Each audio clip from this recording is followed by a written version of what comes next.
자, 그러면 마지막 기타 작업에 대한 내용 살펴보도록 하겠습니다. 기타 작업의 경우도 문제의 변화는 없습니다. 2024년 출제 기준에 변화가 없어서 기존의 문제와 비슷하게 출제될 것으로 예상이 됩니다. 기타 작업은 매크로와 차트 두 개의 문제로 출제가 되는데요. 이것은 다른 문제가 변형되거나 하는 거 아니고 계속 매크로와 차트가 고정적으로 출제되는 내용이 되겠습니다. 그래서 오히려 다른 문제들보다 좀 더 안정적으로 푸실 수 있는 부분이 아닌가 싶은 생각이 들고요. 문제의 배점이 나눠져 있기 때문에 부분 점수를 받으실 수도 있습니다. 그래서 조금 부담이 덜한 부분이라는 생각이 됩니다. 자, 문제는 이렇게 매크로와 차트로 구성이 되는데요.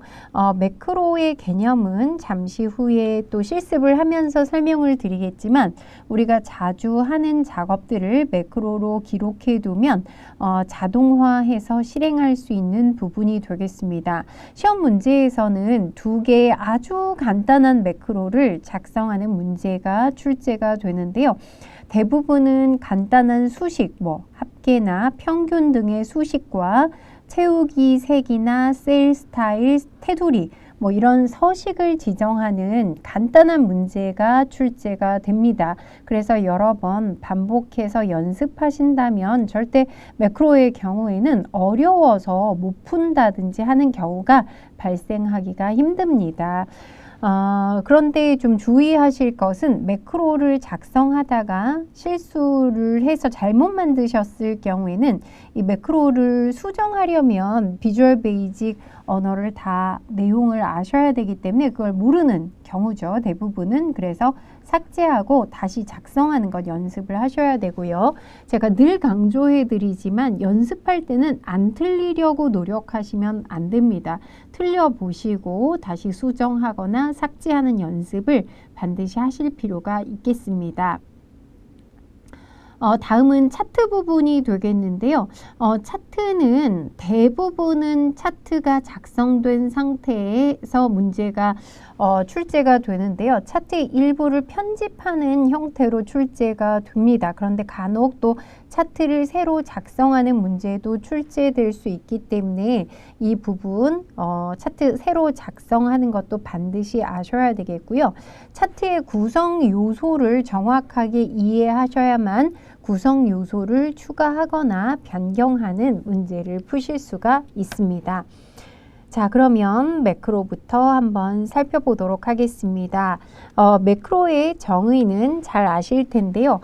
우리가 작업을 하면서 반복적으로 하거나 자주 사용하는 명령 등이 있을 수가 있는데요. 이것을 매크로로 기록해 두었다가 실행하면 그 작업 과정이 자동화가 되는 거죠. 쉽게 실행할 수 있도록 만들어 주는데요. 이 매크로는 한없이 어렵게 활용할 수가 있지만 2급 실기에서는 대부분 수식을 작성하거나 서식을 지정하는 매크로가 출제가 됩니다. 그래서 어렵지 않게 푸실 수 있는데요. 자, 그럼 출제 패턴 2를 한번 함께 풀어보도록 하겠습니다. 문제를 우선 살펴보실 건데요. 매크로 1시트의 표에서 다음과 같은 기능을 수행하는 매크로를 현재 통합 문서에 작성하고 실행하라는 문제가 되겠습니다. 자, 지금 이 부분을 보시면 A4부터 D4까지와 A19부터 D19 4행과 19행에 지금 색깔이 좀 들어가 있죠. 채우기 색으로 표준색의 노랑을 적용하는 매크로를 생성하는 문제가 되겠고요. 매크로 이름을 서식, 매크로에는 반드시 이름이 지정이 된다는 거 아실 텐데요. 서식이라는 이름으로 붙여서 매크로를 작성한 다음에 실행하는 방법이 여러 가지가 있는데 보통 시험 문제에는 단추를 만들거나 도형을 이용해서 실행하는 방법이 제시가 됩니다. 그래서 양식 컨트롤의 단추를 요 영역에 생성하는데 주의하실 것은 정해진 영역에 정확하게 생성을 하셔야 되겠습니다. 그래서 서식이라는 이름을 넣고 실행이 되도록 설정하는 문제가 되겠고요. 두 번째는 연도별 자원봉사자의 합계를 계산하는 문제입니다. 19행에 여기 합계를 계산하는 매크로가 되겠고요. 이 부분은 실행할 때 도형을, 빗면 도형을 만들어서 도형을 눌러서 실행할 수 있는 매크로를 작성하라는 문제가 되겠습니다. 자, 그러면 함께 한번 만들어 보도록 하겠습니다. 자, 매크로 시트 여러분들 작업 파일 열어주시면 되겠고요. 그럼 1번부터 천천히 만들어 보도록 할 텐데요. 지금 이 부분에서 여러분들이 매크로를 작성하기 위해서는 개발도구라는 탭이 필요합니다. 근데 혹시 이 개발도구라는 탭이 없는 분들도 계실 수가 있을 것 같은데요. 만약에 개발도구 탭이 화면에 표시되지 않는 경우에는 파일 탭의 아래쪽에 맨 아래 보시면 옵션이라는 메뉴가 있고요. 그럼 엑셀 옵션 대화 상자가 표시가 되는데요. 이 부분에서 리본 사용자 지정 범주를 선택하고 오른쪽에 리본 메뉴 사용자 지정에서 자, 이 부분에서 기본 탭에 개발 도구 요게 체크가 되면 개발 도구라는 탭이 나타나게 됩니다. 요거 체크하고 확인을 눌러서 상단에 개발 도구라는 탭이 표시된 것을 봐주시면 되겠습니다. 자, 그러면 우리 먼저 매크로 첫 번째 매크로가 채우기 색을 지정하는 매크로였었죠.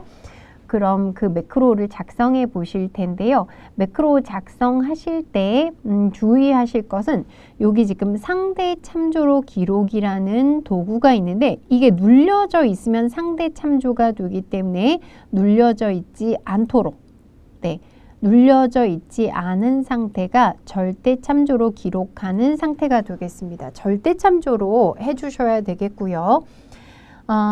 먼저 영역을 지정하지 마시고 그 영역과 우리가 지금 서식을 지정하고자 하는 영역과 상관없는 셀을 선택하고 시작을 해주시면 되겠습니다. 개발 도구 탭에 코드 그룹에 매크로 기록을 눌러주시면 되겠고요. 그럼 매크로 기록 대화 상자에서 이름을 반드시 문제에 지정된 것으로 서식 이렇게 지정하시면 되겠고요. 바로가기 키는 문제에 지정되지 않았습니다. 그래서 지정하실 필요가 없고요.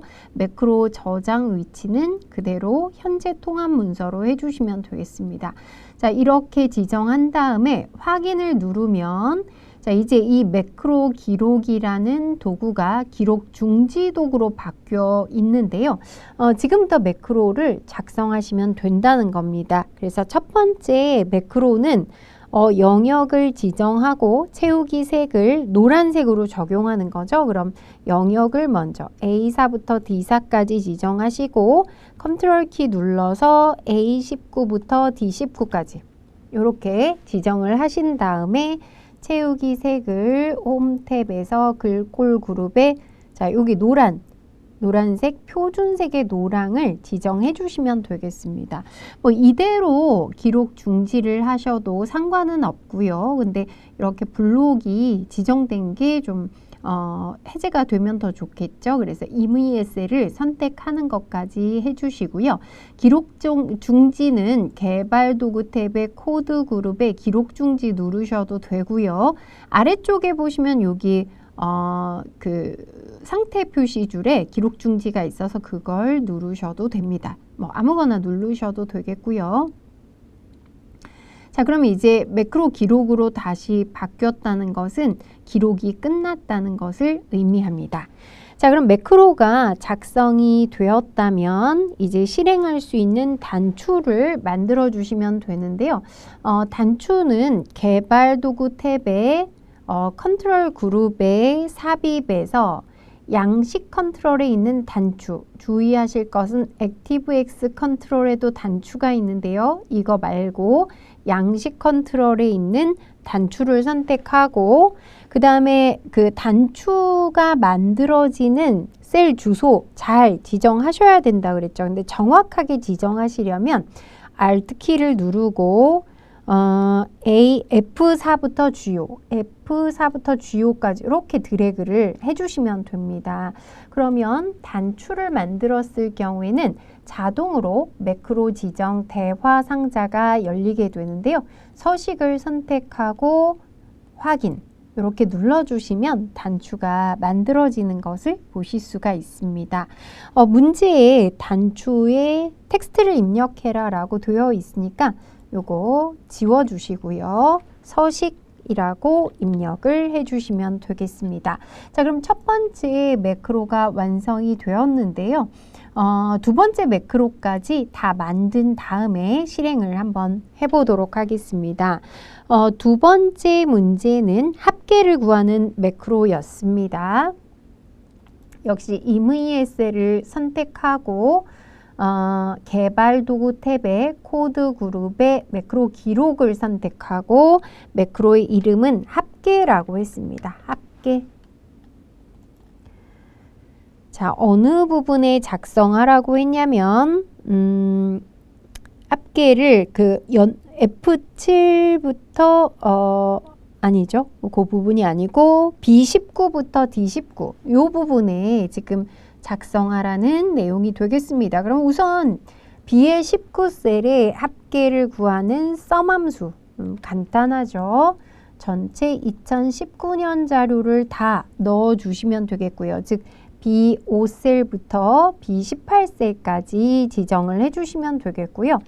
엔터를 눌러주시면 합계가 계산됐고 이것을 채우기 핸들을 이용해서 20년, 21년까지 채우기 해주시면 되겠습니다. 마찬가지로 imes를 선택해서 범위를 해제해 주시면 되겠고요. 이제 개발 도구 탭에 코드 그룹에 기록 중지를 눌러주시면 되겠습니다.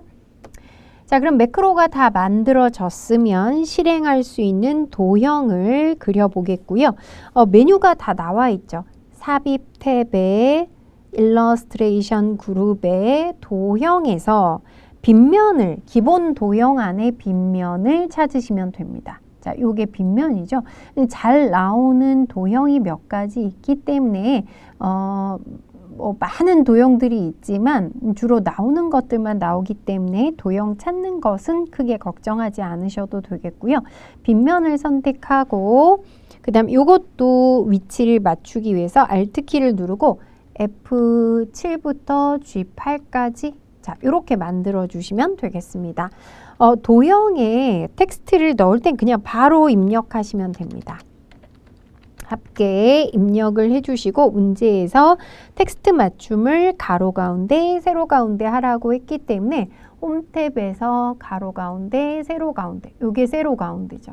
요게 가로 가운데죠. 이렇게 지정해 주시면 되는데 이 가운데 지정하는 것은 문제에서 따로 지정이 되지 않았다면 하지 않으시면 됩니다. 문제에 지정을 하라고 했으니까 가운데 맞춤을 지정을 한 거고요. 그런데 좀 특이한 것이 아까는 단추를 만들었을 때 매크로 지정 대화 상자가 자동으로 떴는데요. 도형을 만들었을 때는 매크로 지정 대화 상자가 자동으로 나타나지 않습니다. 그래서 마우스 오른쪽 버튼 누르고 매크로 지정을 선택해서 여기서 합계를 선택해 주실 필요가 있습니다.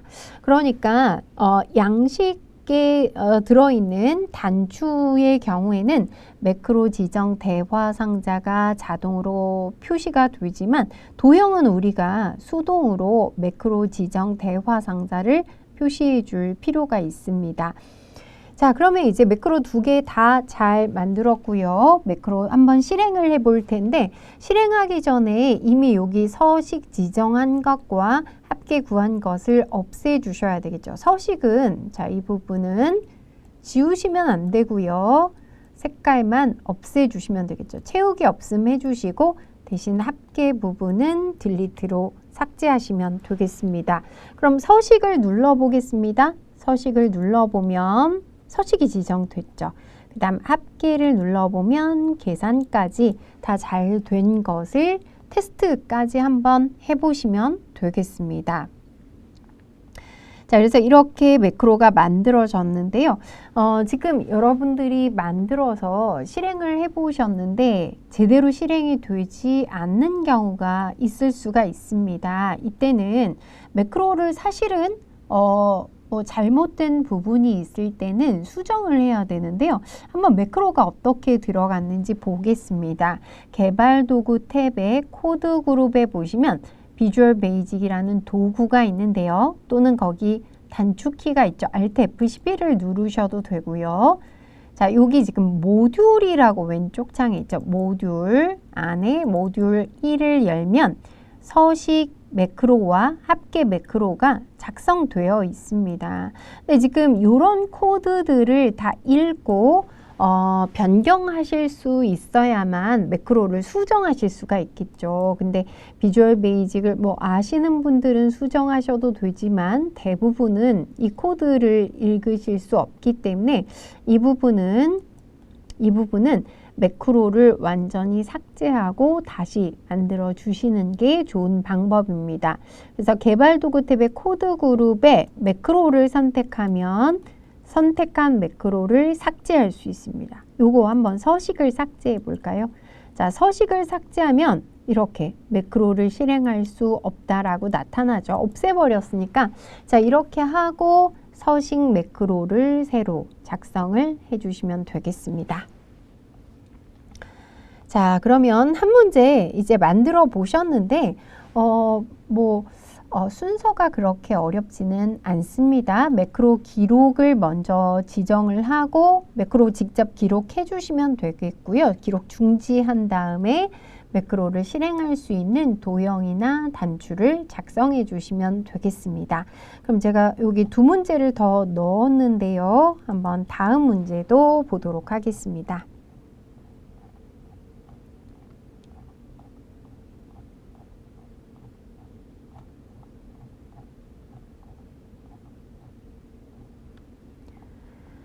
자, 다음 두 번째 문제가 되겠습니다.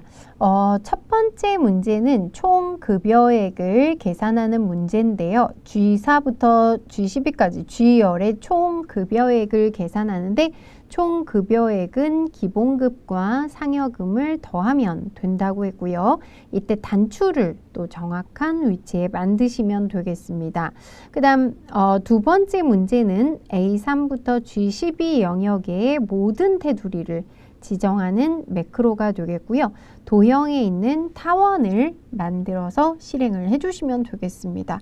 뭐 앞에 풀었던 문제와 크게 다른 점은 없습니다. 이 매크로는 정말 거의 변형이 없는 비슷한 유형으로 출제가 되기 때문에 다들 잘 하실 수가 있을 것 같습니다.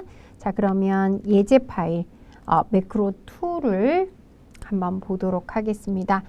자, 첫 번째 매크로입니다. 개발 도구 탭의 코드 그룹에 매크로 기록으로 들어가서 매크로의 이름 주의하셔야 되겠죠. 매크로 이름이 총 급여액이라고 했습니다.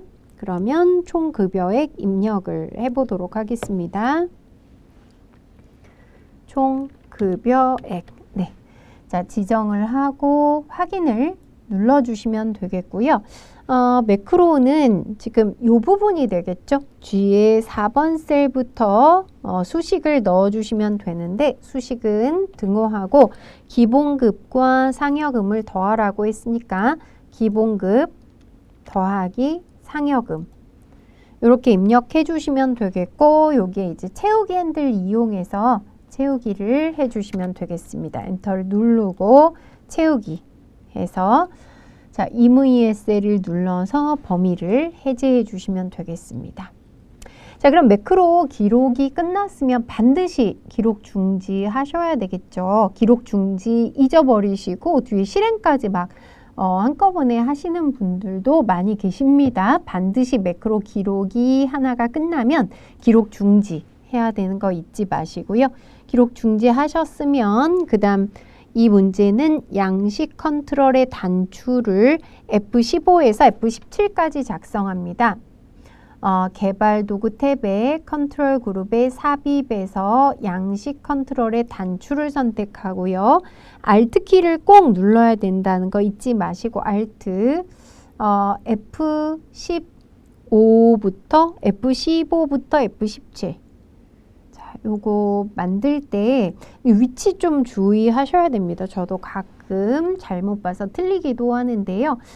이제 매크로를 지정합니다. 매크로는 총 급여액 매크로가 되겠고요. 확인을 누르고 자, 이 부분의 이름 텍스트를 뭐라고 했냐면 총 급여액 지정을 해주시면 되겠습니다. 자, 그 다음에 이제 두 번째 매크로 작성하도록 하겠습니다. 또 imes를 선택하고 매크로 기록을 누르고 매크로의 이름은 테두리입니다. 테두리. 확인 누르고 테두리를 그릴 위치가 A3부터 G12까지. 자, 테두리는 홈 탭의 글꼴 그룹의 모든 테두리 하시면 되겠고 범위를 해제해 주시면 되겠습니다. 자, 매크로 다 만들었으니까 기록 중지 하는 거 잊지 마시고요. 그 다음에 이제 도형 만들도록 하겠습니다. 도형은 타원이라고 했습니다. 삽입의 일러스트레이션 그룹의 도형의 타원 기본 도형에 들어있죠.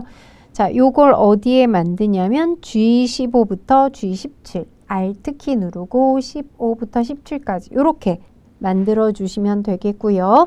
텍스트를 입력하라고 했습니다. 테두리라고 넣고 자, 요것도 맞춤하라는 게 있으니까 세로 가로 가운데 이렇게 지정을 해주시면 되겠고요.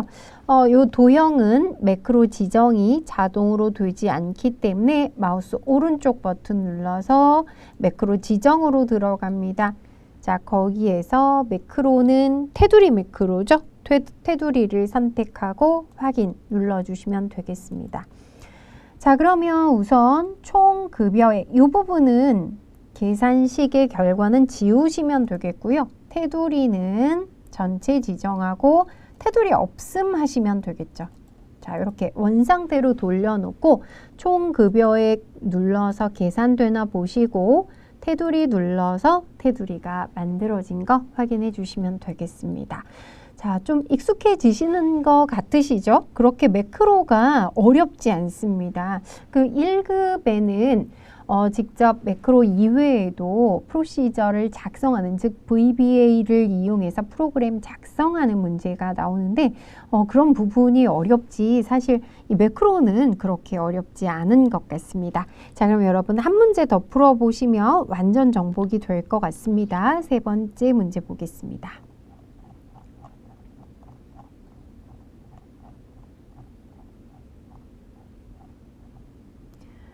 자, 세 번째 문제도 뭐 비슷합니다. 첫 번째 내용은 금액을 계산하는 매크로를 실행하는 문제가 되겠습니다. 금액 계산이라는 이름으로 만들라고 했고요. 수량과 단가를 곱해서 만들어 주시면 되겠습니다. 만들고 도형, 둥근 모서리 도형 작성할 거고요. 그 다음 두 번째는 셀 스타일을 강조색 1로 셀 스타일이라는 기능을 이용해서 매크로를 작성할 건데 단추를 작성해서 실행을 하도록 하겠습니다. 자, 그러면 매크로 다시 3번 지정해 주시면 되겠고요. imes를 선택하고 개발 도구 탭에 코드 그룹에 매크로 기록으로 들어갑니다. 자, 매크로의 이름, 금액, 계산이 되겠습니다. 이제 익숙해지시면 뭐 이렇게 이름을 잘못 지정한다든지 도형 선택을 잘못한다든지 이런 실수로 인해서 모르는 것보다 실수로 인해서 틀리시는 분들이 굉장히 많습니다. 그래서 주의해 주셔야 되겠고요. 확인을 눌러주시면 되고 그다음 여기 이제 금액 계산할까요? 금액은 문제에서 뭐라고 했냐면 수량과 단가를 곱하라고 했습니다. 수량 2의 3번 셀 곱하기 단가 F의 3번 셀 이렇게 계산해 주시면 되겠고요. 그 다음 요것을 채우기에서 나머지 금액들을 채워주시면 되겠고 임의의 셀을 선택해 주시면 되겠습니다. 자, 그러면 이제 다 작성이 되었으니까 기록 중지하도록 하겠습니다. 기록 중지하시고 그 다음에 실행하기 위해서 도형을 작성하는데요. 사각형의 모서리가 둥근 직사각형 찾아보도록 하겠습니다. 삽입의 도형에서 주로 이렇게 사각형과 기본 도형의 몇 가지가 출제가 됩니다. 사각형에 있는 것 중에서 둥근 모서리 선택해 주시면 되겠고 그 다음 위치 잘 보셔야 되겠죠. Alt 키를 누르고 C14부터 D15까지 저는 이럴 때 조금 위치를 잘못 보고 실수하는 경우들이 있기 때문에 주의하셔야 되고 당연히 매크로도 그림이 제시되지 않습니다. 텍스트만 보고 하셔야 되기 때문에 특히 위치를 잘 지정을 해 주셔야 되겠습니다. 텍스트는 금액 계산으로 넣겠습니다. 금액 계산 넣고 가로 가운데와 세로 가운데 이렇게 지정해 주시면 되겠고 마우스 오른쪽 버튼 눌러서 매크로 지정으로 들어가서 금액 계산 확인 눌러 주시면 되겠습니다. 자, 두 번째 매크로 가겠습니다. 셀 스타일 지정하는 건데요. 개발 도구 탭에 코드 그룹에 매크로 기록으로 들어가서 매크로의 이름이 뭐라고 했냐면 셀 스타일이 되겠습니다. 셀 스타일 확인을 눌러주시면 되겠고요. 셀 스타일은 지금 영역이 지정되어 있죠. B의 2번부터 G의 2번까지 이 부분이 되겠고요.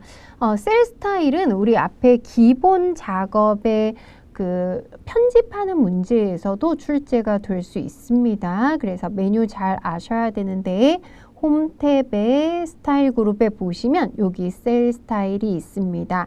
이걸 눌러주시면 되겠고 여기에서 강조색 1이라고 있나요? 강조색 1을 지정을 해주시면 되겠습니다. 자, 그럼 이렇게 색깔이 들어가죠. 이게 셀 스타일입니다. 색깔도 들어가고 정렬이나 글꼴 색깔까지 모두 지정이 됩니다. 개발 도구 탭에 코드 그룹에 기록 중지 해주시면 되겠고요. 이제 단추 만들겠습니다. 단추 삽입의 양식 컨트롤의 단추를 선택하고 단추의 위치는 Alt 키 누르고 C17부터 D의 18까지 이렇게죠. 지정을 하고 셀 스타일을 선택을 해주시면 되겠습니다. 단추의 이름은 텍스트를 셀 스타일로 입력해라 라고 했습니다. 자, 그러면 테스트를 해봐야 되겠는데요. 이 부분 지워주시면 되겠고요. 그 다음 셀 스타일은 이게 셀 스타일에도 스타일을 없애는 게 있는데 그것보다는 그냥 기본적으로 색깔을 좀 여기에 채우기 색을 없애더니까 이렇게 간단하게 바꿔보시는 게 좋을 것 같습니다. 왜냐하면 지금 셀 스타일이라는 것은 색깔과 채우기 색과 글꼴 색, 정렬까지 한꺼번에 다 된 거기 때문에 잘못하면 또 제대로 지정하기 어려울 수가 있습니다. 그래서 채우기 없음만 지정해 보겠고요. 글자가 지금 흰색이라서 보이지 않는데 글자 색은 검정으로 지정할까요? 글자 색과 채우기 색만 없애줬고요. 금액 계산 눌러서 금액 계산된 거 보시고 셀 스타일 눌러서 다시 파란색 배경이 흰색 글씨로 지정된 것을 확인해 주시면 되겠습니다. 이 정도면 여러분들 매크로 아주 쉽게 잘 지정하실 수가 있을 것 같습니다. 아직도 좀 어려우시면 몇 문제 더 연습을 해보시면 좋겠습니다. 자, 그러면 다음에 차트 차트 부분 또 조금 살펴보도록 하겠습니다. 차트는 또 좀 출제되는 내용들이 많기 때문에 다 설명드리기는 조금 어렵지만 그래도 주요 내용들 한번 살펴보도록 하겠습니다. 차트가 뭔지는 다들 아실 것 같고요. 요즘 빅데이터의 시대이기 때문에 굉장히 많은 데이터들을 활용하게 되고요. 여러분들 업무에서도 많은 데이터를 표로 제시하게 되면 그 데이터의 경향들을 알기가 어렵습니다. 그래서 이렇게 차트로 표현하는 시각화의 기능이 점점 더 중요해지고 있다고 볼 수 있는데요. 차트라는 것은 데이터를 막대나 선이나 원 등의 시각적인 요소로 표현해서 데이터의 경향과 흐름을 한눈에 알아볼 수 있도록 하는 게 차트 기능이 되겠습니다. 그래서 이렇게 보고서를 작성할 때 차트를 만들어주는 툴들이 굉장히 많은데요. 사실 이 엑셀을 이용하면 정말 쉽게 차트를 만드실 수가 있습니다. 우선 차트를 만드실 때는 차트의 구성 요소의 이름을 잘 기억하셔야 된다라고 말씀을 드렸는데요. 아마도 이미 필기시험 준비하시면서 이 부분은 학습이 되셨을 것 같습니다. 한번 간단히 살펴보겠습니다. 위에 차트를 보시면 자, 이 1번은 뭘까요? 1번은 차트 제목이 되겠습니다.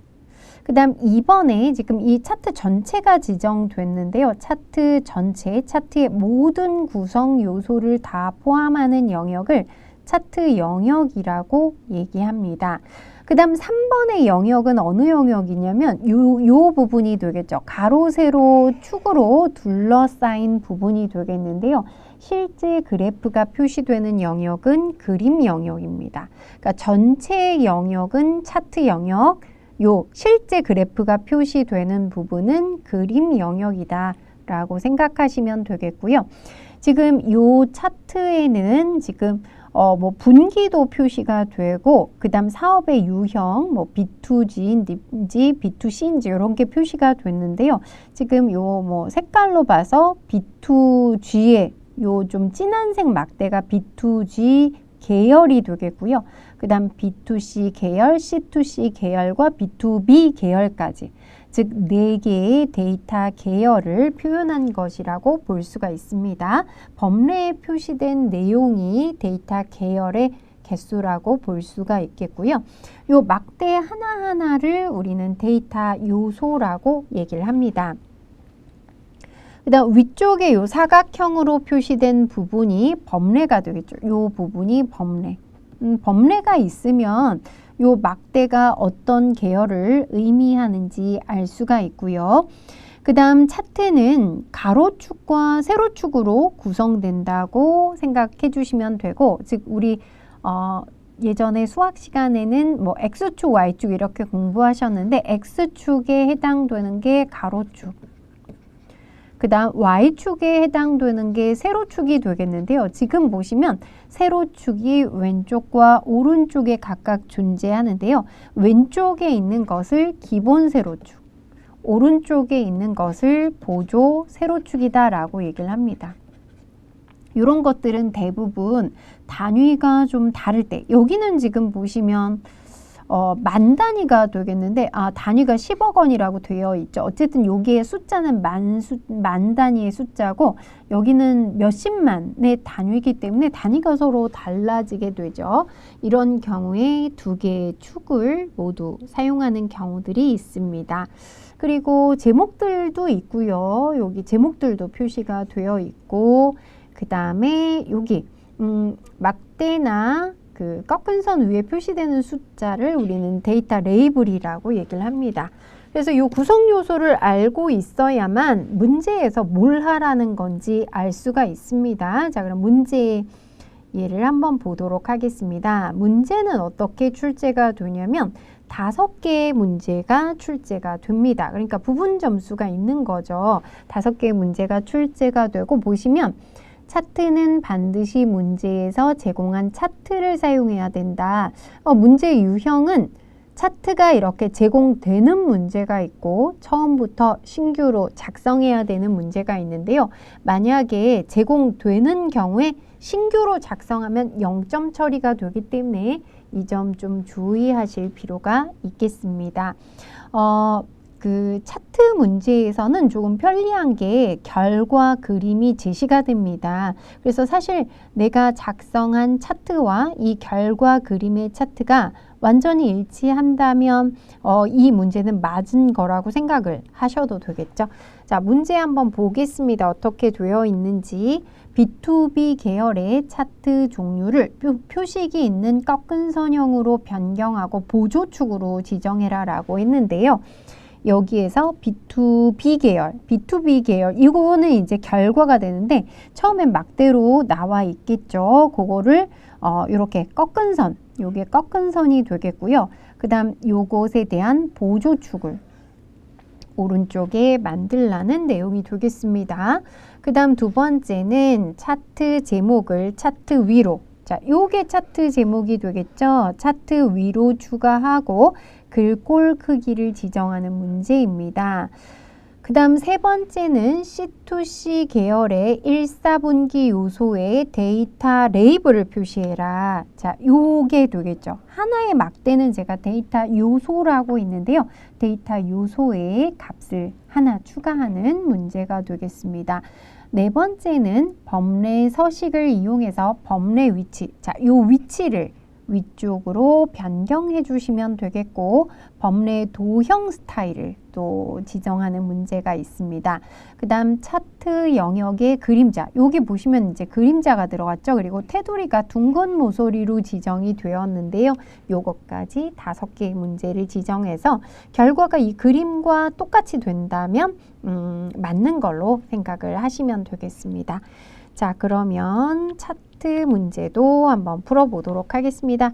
하나씩 보겠습니다. 1번 문제는 B2B 계열의 차트 종류를 변경하는 건데요. 그렇다면 B2B 계열을 선택하셔야 되는데 B2B 계열은 지금 파란색이네요. 자, 요것을 클릭하시면 이 막대가 모두 선택이 되는데요. 이게 데이터 계열이 선택됐다고 생각하시면 되겠습니다. 이제 마우스 오른쪽 버튼을 눌러주시고요. 여기에서 계열 차트 종류 변경. 자, 하나의 계열만 차트 종류를 변경하라는 내용이 되겠습니다. 자, 그럼 차트 종류를 변경할 수 있는 대화 상자로 들어오게 되겠고요.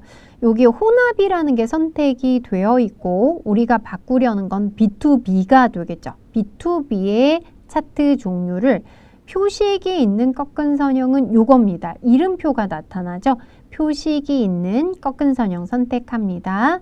그 다음에 보조축을 만들라고 했으니까 보조축을 체크해 주시면 지금 보시면 바로 꺾은 선으로 변경하니까 지금 요건 단위가 달라서 이렇게 위쪽에 있고 이 막대들은 잘 보이지 않는 상태가 되는데요. 보조축을 선택하게 되면 이제 균형에 맞게 나오게 됩니다. 그래서 나머지 계열들은 이 막대들은 왼쪽에 있는 기본 세로축을 보시면 되겠고요. 요거 B2B의 경우에는 오른쪽에 있는 보조 세로축을 보고 데이터가 몇 정도 되는지 봐주시면 되겠습니다. 이와 같이 계열 차트 변경할 수 있고요. 두 번째는 차트 제목을 차트 위로 추가해서 그림과 같이 입력하라 라고 되어 있는데요. 그럼 차트 제목을 추가하실 건데 이 부분은 그러니까 차트에 어떤 구성 요소를 추가할 때는 차트 디자인 탭에 차트 레이아웃 그룹에 보시면 여기 차트 요소 추가 있죠. 여기에서 선택을 하시는 겁니다. 또는 차트에서 여기 플러스가 있는데 이걸 눌러도 원하는 요소들을 추가하실 수가 있습니다. 어떤 메뉴든 사용하시면 되겠는데요. 차트 요소 추가에 우리 지금 차트 제목이 되겠죠. 차트 위를 선택해 주시면 되겠습니다. 자, 그래서 이렇게 만들고 차트 제목 부분에 제목을 보시면 그림에 보시면 전자상거래 한 칸 띄고 규모 이렇게 입력을 해주시면 되겠고 글꼴 크기를 14포인트로 홈탭에서 이렇게 14포인트 지정을 해주시면 되겠습니다. 그래서 이 차트 제목 이외에도 차트 요소 추가해 보시면 뭐 여러 가지 있죠. 축 제목, 차트 제목, 데이터 레이블, 또 뭐 그 눈금선, 범례 추세선 등이 출제가 될 수 있으니까 이런 것들을 모두 차트 요소 추가해서 넣으면 된다라는 것을 알고 계시면 되겠습니다. 자, 다음 세 번째 문제 보겠습니다. 세 번째 문제는 C2C 계열의 1, 4분기 요소의 데이터 레이블의 위치를 바깥쪽 끝으로 지정해서 추가하는 문제입니다. 자, C2C 계열이 이 노란색이 되겠습니다. C2C 계열을 선택하고 1, 4분기 요소에 지금 1, 4분기 요소는 요거가 되겠죠. 그럼 한 번 더 클릭을 해서 요것만 선택해 주시면 됩니다. 한 번 클릭하면 계열 선택, 한 번 더 클릭하면 요소 선택이 되겠습니다. 자, 그럼 차트 디자인 탭에 차트 레이아웃 그룹에 차트 요소 추가하고 데이터 레이블 탭에서 위치가 바깥쪽 끝에라고 되어 있습니다. 바깥쪽 끝에 하면 이렇게 표시되는 게 데이터 레이블이 되겠습니다. 자, 다음 문제입니다. 범례 서식을 이용하여 범례 위치를 위쪽으로 변경하라고 했는데요. 범례 위치는 여기 요소 추가해서 범례에서 이렇게 위치를 지정하셔도 괜찮고요. 또는 서식을 이용하셔도 되는데 서식을 이용할 때는 이 범례를 더블 클릭하면 오른쪽에 범례 서식 창이 나타납니다. 여기에서 위치 지정하시면 됩니다. 위치를 위쪽으로 하라고 했죠. 그래서 위쪽으로 지정을 해주시면 되겠고요. 그 다음에 범례 도형 스타일을 지정하라고 했으니까 서식을 지정하고 자, 요거 선택하고 위쪽에 서식 탭에 보시면 도형 스타일 그룹이 있습니다. 자, 여기에서 도형 스타일을 색, 윤곽선, 파란 강조 5를 하라고 했으니까 찾으시면 되겠죠. 색, 윤곽선, 파란 강조 5번이니까 요게 되겠네요. 이름 잘 보셔야 됩니다. 자, 이렇게 지정해서 서식을 지정해 주시면 되겠습니다. 자, 그 다음 마지막 차트 영역의 그림자는 안쪽 가운데 테두리 스타일 둥근 모서리로 지정해라. 이거는 차트 영역 서식에서 지정하시면 되겠는데요. 이 부분을 누르기만 해도 차트 영역 서식으로 변경됩니다. 원래는 더블 클릭해야 되는데 이미 창이 열린 상태에서는 클릭만 해주셔도 되겠고요. 또는 마우스 오른쪽 버튼 눌렀을 때 차트 영역 서식이라는 메뉴를 이용하셔도 됩니다. 자, 그럼 여기에서 그림자는 어디에 있냐면 위에 이 도구 중에 채우기 및 선이 있고 그 다음 효과가 있는데요. 효과에서 그림자를 선택해 주시면 되겠고요.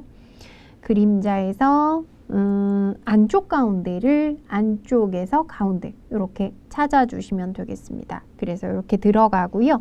그 다음에 둥근 모서리를 지정해 주시면 되는데 둥근 모서리는 여기 첫 번째 있는 채우기 및 선의 테두리를 보시면 아래쪽으로 가면 둥근 모서리가 있습니다.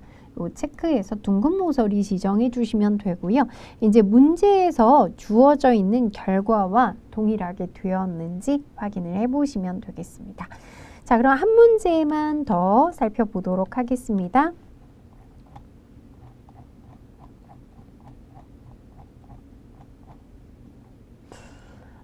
두 번째 문제가 되겠는데요. 두 번째 문제는 차트를 직접 작성하는 문제입니다. 2019년에서 2021년 서비스 이용자 수, 서비스 이용률, 서비스 가입자 수 데이터를 이용해서 차트를 작성하는 문제가 되겠고요. 그 중에서 서비스 이용률은 표식이 있는 꺾은 선형으로 변경하고 보조축 지정합니다. 요건 앞에서 했던 거랑 동일하고요. 그 다음 차트 제목을 B의 1번 셀과 연동하도록 하라는 것은 B의 1번 셀이 변경되면 제목도 변경되도록 설정을 하라는 것입니다. 그 다음 각 축의 제목들 여기 뭐 인원이라든지 이용률 같은 제목을 넣고 텍스트의 방향 중에서 스택형이라는 거, 스택형이 이렇게 세로로 표시되는 겁니다. 요거 지정하고 차트 영역을 차트 스타일 3으로 지정하는 문제가 되겠습니다. Alt, 네. 자, 그래서 여기에서 차트 2를 선택해 주시면 되겠고요. 지금 이 문제는 보시면 차트가 제시되어 있지 않습니다. 우리가 만들어야 된다는 거죠. 이런 문제도 있을 수가 있습니다. 자, 그러면 문제에서 보시면 아까 2019년에서 2021년까지의 데이터가 되겠죠. 그거를 선택을 해 주셔야 되는데 선택할 때 주의하실 것은 이 제목이 되는 이 부분도 꼭 들어가야 됩니다. 항목 선택해 주셔야 되겠고요. 그 다음 컨트롤 키 누르고 D3부터 F6까지 네, 요렇게 지정하고 메뉴는 삽입 탭에 차트 그룹에 네, 자 여기 세로 또는 가로 막대형 차트 삽입에서 2차원 세로 막대형의 네, 첫 번째 묶은 세로 막대형을 선택을 해주시면 되겠습니다. 요게 이제 위치가 지정이 되어 있죠. 그거를 위치를 지정할 때도 Alt 키를 누르고 조절점을 B의 9번 셀까지 끌어주시면 되고 또 Alt 키 누르고 마지막 조절점은 H21까지 그래서 B9부터 H21까지 딱 맞게 지정해 주시면 되겠습니다. 1번은 됐고요. 이제 2번에 서비스 이용률. 자, 서비스 이용률이 지금 보이지 않는 상태입니다. 그러면 이럴 때는 서식 탭에 자, 여기에서 선택을 하셔도 됩니다. 서비스 이용률을 선택하고 이렇게 선택된 상태에서 이제 계열 차트 종류 변경 이렇게 들어가셔도 되고요. 사실은 그냥 종류 변경하셔도 상관은 없습니다. 마우스 오른쪽 버튼 눌러서 차트 종류 변경으로 들어가시면 되는데 이때 앞서 혼합을 선택하셨었죠. 앞에 문제에서 혼합 지정하시면 되겠고 여기에서 서비스 이용률을 선택해서 서비스 이용률을 표식이 있는 꺾은 선형으로. 근데 이미 여기에서 서비스 가입자 수를 꺾은 선형으로 바꿨는데 가입자 수는 꺾은 선형 아닙니다. 그래서 세로 막대형으로 해주시고요. 그 다음에 서비스 이용률 보조축까지 보조축 이렇게 지정하는 것까지 해주셔야 됩니다. 그래서 이게 혹시 다른 게 꺾은 선형으로 바뀐다면 다시 묶은 세로 막대형으로 변경해 주셔야 되겠습니다.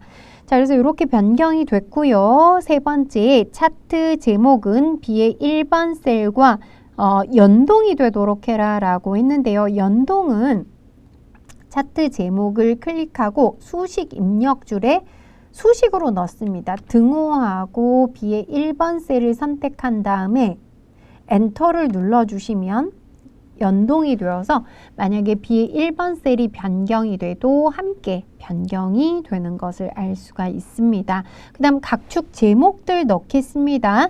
자, 뭔가 요소를 넣을 때는 차트 요소 추가를 하시면 된다 그랬죠. 차트 요소 추가에 축 제목의 기본 세로 지정하시고 이 부분에 지금 이름이 인원이라고 되어 있나요? 인원을 넣으시면 요게 이렇게 회전이 돼서 나타나게 됩니다. 요거는 요거 테두리를 더블 클릭하면 오른쪽에 축 제목 서식이 나타나고 그 중에서 크기 및 속성을 선택하시면 여기 방향 지정하실 수 있죠. 방향을 텍스트 방향을 그냥 세로가 아니라 스택형이라고 나왔으니까 스택형 세로인데 사이에 살짝 간격이 들어가게 됩니다. 그 다음 오른쪽에는 축 제목에 보조 세로를 선택하시고 이 부분에 보조 세로축 이름은 이용률이 되겠죠. 이용률. 요것도 똑같이 텍스트 방향을 스택형으로 지정을 해주시면 되겠습니다. 그 다음 마지막 차트 영역이 되겠는데요. 차트 영역은 차트 스타일 3으로 지정을 하고 있습니다. 그래서 차트 영역은 차트 디자인 탭에 여기 차트 스타일이 있는데요. 여기에서 스타일 3으로 자, 요게 되겠나요? 스타일 3으로 지정해 주시면 이와 같이 스타일이 지정되는 것을 볼 수가 있습니다. 자, 그러면 여기까지 지시사항이 다 되었으면 문제의 그림을 한번 보시고 맞게 되었는지 확인해 주시면 되겠습니다. 그래서 저는 여기까지 풀 텐데요. 3번하고 4번도 교재에 자세하게 설명이 있으니까 그대로 따라해 보시면 되겠고요. 여러분들 학습하시면서 잘 안 되거나 어려운 부분이 있으시면 항상 질문 게시판 통해서 질문해 주시면 제가 빠르게 답변을 드리도록 하겠습니다. 그럼 여러분들 열심히 학습하시고요. 실기 시험에서도 좋은 결과 있으셨으면 좋겠습니다. 자, 그럼 여기까지 강의 마치도록 하겠습니다. 감사합니다.